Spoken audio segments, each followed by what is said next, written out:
Rolling Intensity 5.0 Beta RHB.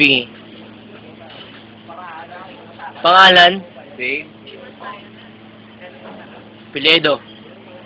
RHP, Trabaho? taga-ubos. Pangalan? Dixon, Trabaho? Apelyido? Apelido, Piledo. RHP, Trabaho? taga-inom. Pangalan? Mi? Joe Casey. Apelyido? RH. Trabaho? Tagakain ng ice. Pangalan? Monmon? Apelyido? RHB. Trabaho? Tagahain ng RHB. Dito po tayo ngayon sa makasaysayang lugar na Andox. Ito po si Bixon. Ito po si Dave. At ito po si Kisay.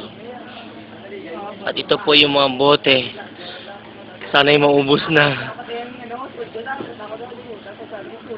At kung tinatanong niyo po may pulutan, meron po naman. Konti lang naman eh. Kasi naubos na yung iba. At yung topic ngayon po ay ano po yung effects ng Red Horse. Umpisa natin kay Kisay. Kisay? No comment. Tipsy po mga kaibigan.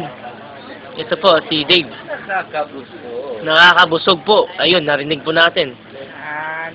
Dixon. Sa akin po, nakakalasing. Nakakalasing daw po. Pero po yung sa akin, yung effects ng Red Horse po ay nakakatanggal po ng problema at nakakatulong po ng aming pag-isip na para may pagbuti po namin yung aming pamumuhay. Ayan po, ang effects ng Red Horse. Medyo mahal po siya pero nakakatulong po talaga.